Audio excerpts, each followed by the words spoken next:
Vem cá, deixa eu te contar uma história.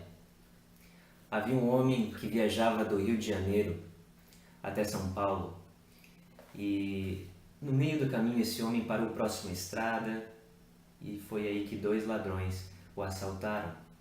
Esses ladrões levaram tudo que ele tinha e ainda tiraram sua roupa e o espancaram quase até a morte, deixando esse homem, inclusive próximo à estrada, como quase morto.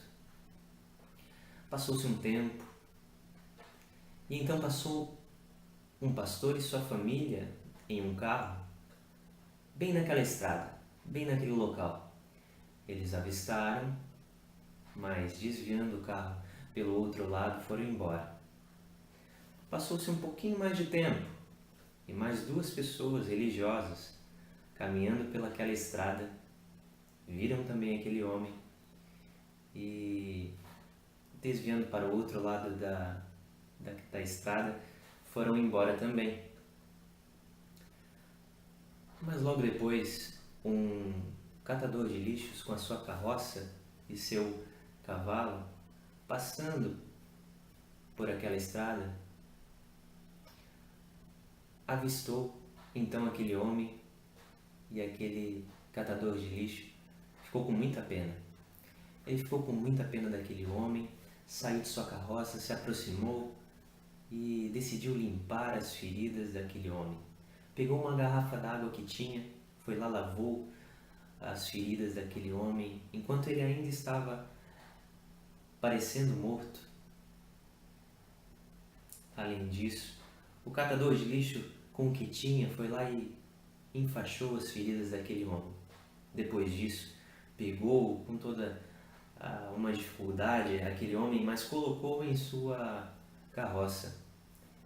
Depois, procurando um local de atendimento mais próximo, aquele catador de lixo encontrou um hospital. E então, no outro dia, depois de deixar aquele homem no hospital, voltou àquele local. O catador de lixo então veio com uma bolsa em suas mãos e aquela bolsa ele rapidamente entregou na recepção do hospital e disse: "Toma, tá aqui tudo que eu pude reunir do meu dinheiro para pagar o tratamento, os cuidados com aquele homem que eu trouxe aqui." E sem dar tempo para a recepcionista, para aquela atendente responder aquele homem simples, ele disse: "Amanhã eu irei voltar e assim que eu voltar aqui eu trarei mais dinheiro para que todo o cuidado, todos os gastos que esse homem tiver eu possa estar pagando." Essa história talvez você já tenha escutado de uma outra maneira. Eu fiz algumas modificações nela para que fique mais simples de a gente entender.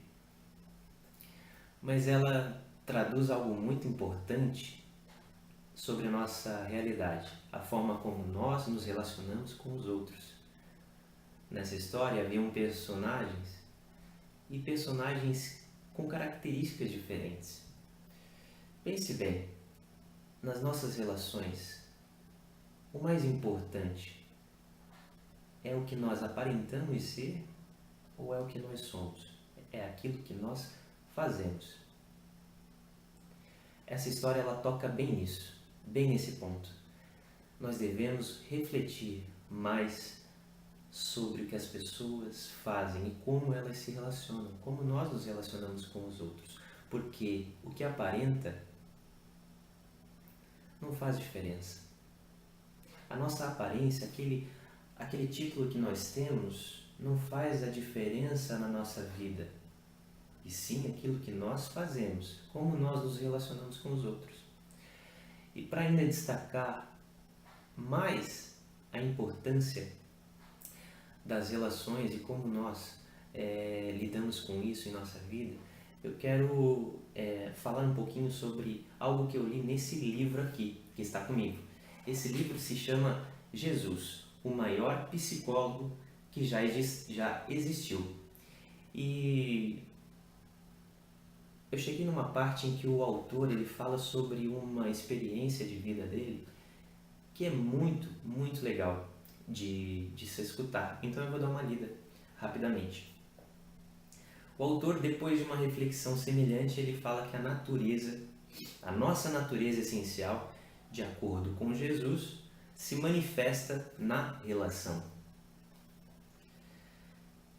Então, ele fala que numa área da vida dele, em que ele teve mais dificuldade em aceitar essa ideia, foi a do relacionamento com o seu pai. Então ele fala: raramente víamos as coisas do mesmo jeito e discutíamos com frequência. Só consigo recordar poucas vezes na minha vida em que não me senti tenso ao lado dele. Nosso relacionamento foi assim até a sua morte. Quando recebi a notícia de que meu pai estava com câncer, fiquei chocado em parte porque tinha a ilusão de que essas coisas só aconteciam com as outras pessoas, e em parte porque não estava pronto para a sua morte. Eu sabia que o nosso relacionamento não era bom e não queria que ele saísse da minha vida sem que tivéssemos procurado nos aproximar.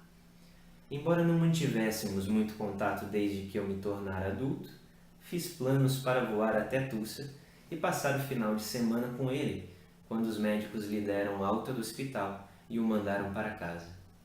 Disseram que não podiam fazer mais nada por ele. Eu não sabia o que ia dizer, mas queria ter um tipo de conversa que não causasse conflito entre nós. Aquele iria ser um dos momentos mais importantes da minha vida. Nunca me esquecerei da minha última noite com ele. Eu estava sentado na beira da sua cama, buscando em vão palavras que expressassem como eu lamentava o nosso doloroso relacionamento.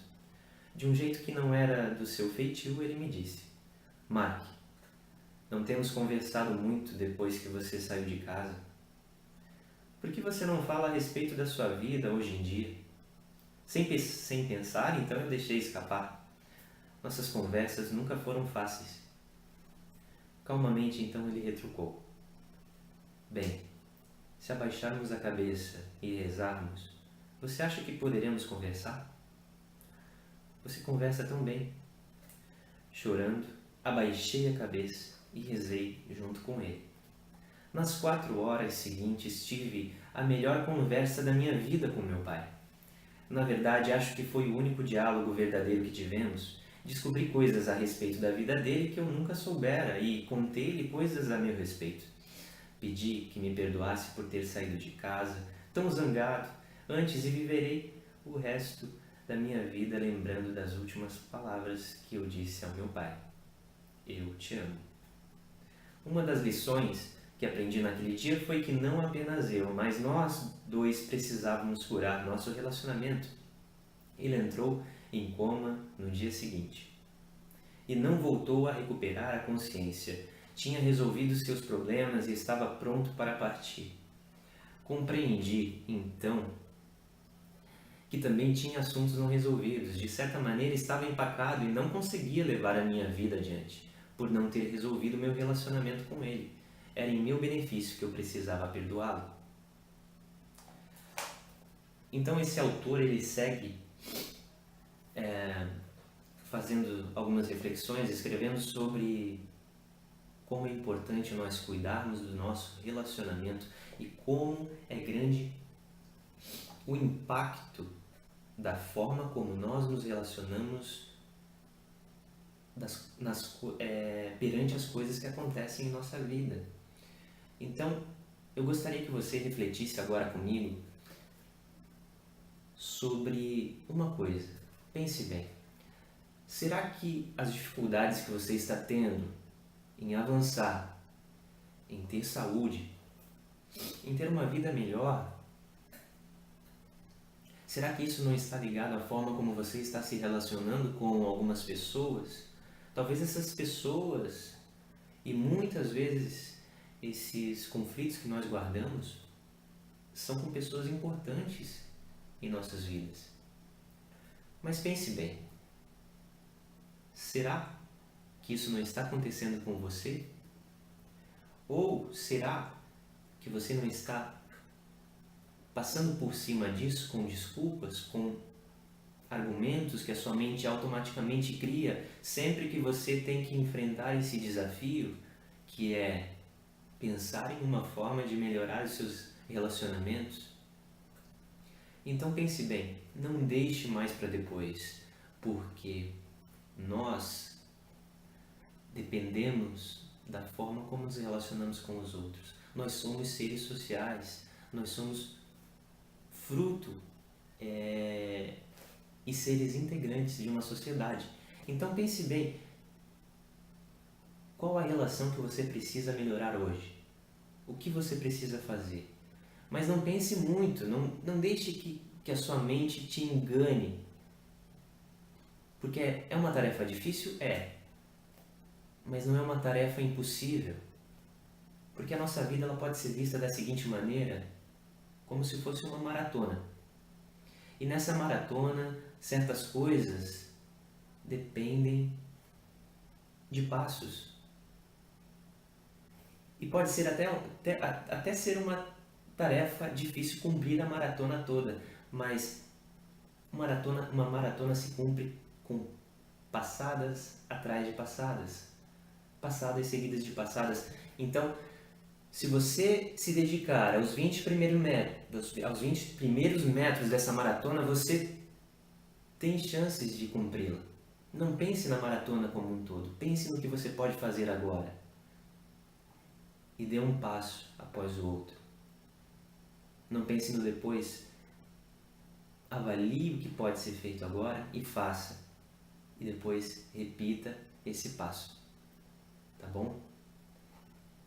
Isso pode sim causar uma grande transformação, uma grande diferença na sua vida.